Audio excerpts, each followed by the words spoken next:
කොහොමද මේ වගේ විඩියෝ එකක් හදාගන්නේ? මුලින්ම ඔයා යන්න ChatGPT එකට. ඔයාට තනියෙන් ප්‍රොම්ප්ට් එකක් හදාගන්න තේරෙන්නේ නැත්නම් ඔයාට පුළුවන් මේ විදිහට කරන්න. වෙන ඉමේජ් එකක් අප්ලෝඩ් කරලා මේ විදිහට ටයිප් කරලා කියන්න මට ප්‍රොම්ප්ට් එකක් හදලා දෙන්න කියලා. එතකොට මේ විදිහට ChatGPT එක අපිට ප්‍රොම්ප්ට් එක හදලා දෙනවා. ඊළඟට ඔයා යන්න ලියනාඩු AI එකට.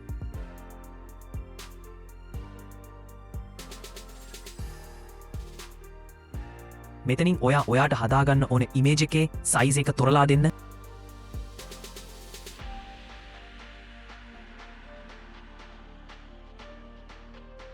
ප්‍රොම්ප්ට් එක කොපි කරගන්න. ප්‍රොම්ප්ට් එක මෙතනින් පේස්ට් කරගෙන ජෙනරේට් බටන් එක උඩ ක්ලික් කරන්න. ඊළඟට ජෙනරේට් කරගත්ත ඉමේජස් වලින් කැමති එකක් ඩවුන්ලෝඩ් කරගන්න. ඊළඟට යන්න Pixverse AI එකට ගිහින් අපි හදාගත්ත ඉමේජ් එක අප්ලෝඩ් කරන්න.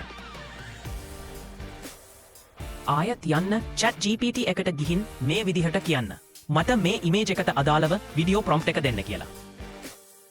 එතකොට මේ විදිහට අපේ විඩියෝ එකට අවශ්‍ය ප්‍රොම්ප්ට් එක හදලා දෙනවා.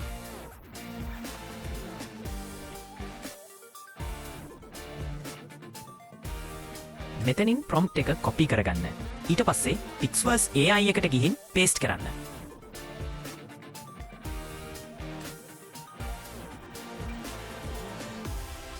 ඊළඟට මෙතන auto sound option එකට මතක ඇතුව ටික් එක දාන්න. නැත්නම් sound නැතුව තමා විඩියෝ එක ජෙනරේට් වෙන්නේ.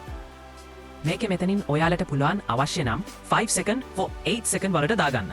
හැබැයි 8 second දැම්මොත් ඔයාට හදාගන්න පුළුවන් වෙන්නේ එක විඩියෝ එකක් විතරයි.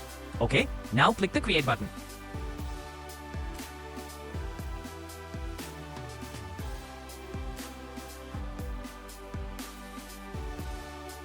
විඩියෝ එක හැදිලා ඉවරයි. අපි ප්ලේ කරලා බලමු. මේ විඩියෝ එක හොඳයි නම් විඩියෝ එකට ලයික් එකක් දාන්න මතක ඇතුව සබ්ස්ක්‍රයිබ් කරලා තියාගන්න.